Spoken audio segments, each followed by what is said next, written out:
നമസ്കാരം. സ്വാമി ശരണം. ഞാൻ സുനന്ദ, പണ്ടത്തെ കാർത്തിക.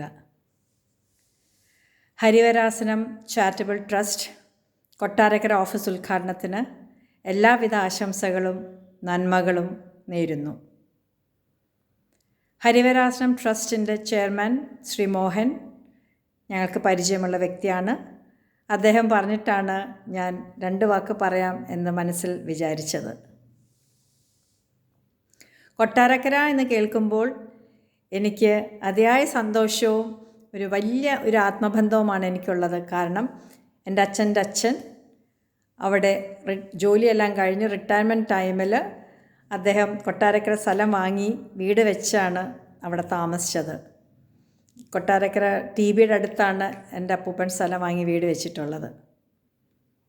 അപ്പോൾ ഞങ്ങൾ എല്ലാ വീക്കെൻഡ്സിലും ഫ്രം ട്രിവാൻഡ്രം ടു കൊട്ടാരക്കര ഞങ്ങൾ യാത്ര ചെയ്ത് അപ്പൂപ്പൻ്റെ അവിടെ പോയി ഭക്ഷണം കഴിച്ച് രാത്രി തിരിച്ച് വീട്ടിൽ വരുന്ന, അങ്ങനെ ഓൾമോസ്റ്റ് സ്ഥിരമായിട്ട് ഞങ്ങൾ കൊട്ടാരക്കര റൂട്ട് ട്രാവൽ ചെയ്യുന്ന ആൾക്കാരായിരുന്നു.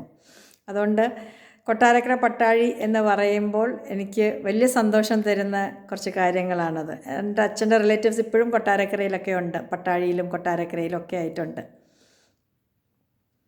പ്രകൃതിക്ക്, സഹജീവികൾക്ക്, മനുഷ്യർക്ക്, ഈ 3 തത്വത്തെയും മുറുകെ പിടിച്ചാണ് വിമൻ എംപവർമെൻറ്റ് ലക്ഷ്യമാക്കി ഹരിവരാസനം ട്രസ്റ്റ് പ്രവർത്തിക്കുന്നത്.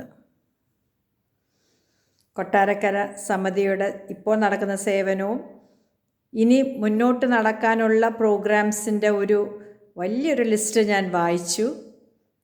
വളരെയധികം സന്തോഷം തോന്നിയ കുറേ കാര്യങ്ങൾ എൻ്റെ അകത്ത് ഉൾപ്പെടുത്തിയിട്ടുണ്ട്.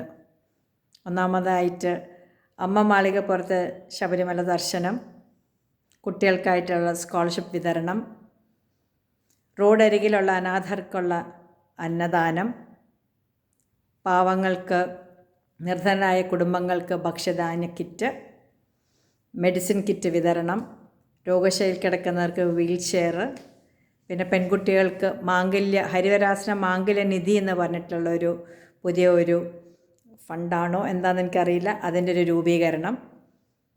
ഇതിനെല്ലാം പുറമെ ആത്മീയപരമായിട്ടും കുറേ കാര്യങ്ങൾ ചെയ്യുന്നുണ്ട് ആ ലിസ്റ്റിൽ നോക്കുമ്പോൾ. അതായത് ശനിയാഴ്ച തോറും വീടുകളിൽ നീരാഞ്ജനം കത്തിക്കുക, സത്സംഗം പരിപാടികൾ. സോ ഇതെല്ലാം പുതിയ ഉണർവാണല്ലേ സമൂഹത്തിന്. അവിടെയുള്ള ആളുകൾക്കും ചുറ്റുവട്ടത്തുള്ള ആളുകൾക്കൊക്കെ വന്ന് അവരുടെ സന്തോഷം അല്ലേ, അവർക്കുള്ള സേവനമാണ് ഞങ്ങളെല്ലാവരും കൂടെ ചെയ്യുന്നത്. സോ ഈ ട്രസ്റ്റിൻ്റെ പുറകിൽ പ്രവർത്തിക്കുന്ന എല്ലാ സുമനസ്സുകൾക്കും യാതൊരു സംശയമില്ല, സ്വാമി അയ്യപ്പൻ്റെ കടാക്ഷവും അനുഗ്രഹവും തീർച്ചയായിട്ടും ഉണ്ടാകും. എല്ലാവർക്കും എൻ്റെ ഭാഗത്തു നിന്നും ഒരുപാട് സന്തോഷവും ഒരുപാട് അനുഗ്രഹങ്ങളും ഞാൻ ആശംസിക്കുന്നു. ഈ ഹരിവരാസനം ട്രസ്റ്റ് ഐ തിങ്ക് ഇന്ത്യയിൽ ഒരുപാട് സ്ഥലത്ത് സ്റ്റാർട്ട് ചെയ്തിട്ടുണ്ട്. സോ ഇനിയും പുതിയ ഓരോ സമിതികൾ ഉണ്ടാകട്ടെ. അങ്ങനെ സേവനത്തിലൂടെ അല്ലേ, അതൊരു പുതിയൊരു ഐഡിയ അല്ലേ, എല്ലാവർക്കൊന്നും അത് സാധ്യമാകുന്ന കാര്യമല്ല. ഇന്നത്തെ കാലത്ത് അതൊക്കെയാണല്ലോ മനുഷ്യർക്ക് കുറച്ച് കുറവായിട്ട് തോന്നിയിട്ടുള്ളതല്ലേ. അപ്പോൾ സേവനത്തിലൂടെ വിശ്വം മോഹനമാകട്ടെ, അതിന് യാതൊരു സംശയമില്ല. സ്വാമി അയ്യപ്പൻ്റെ കടാക്ഷവും അനുഗ്രഹവും എന്നും ഉണ്ടാകും. എല്ലാവർക്കും നന്മ വരട്ടെ. അനുഗ്രാശസ്സുകളോടെ നന്ദി, നമസ്കാരം.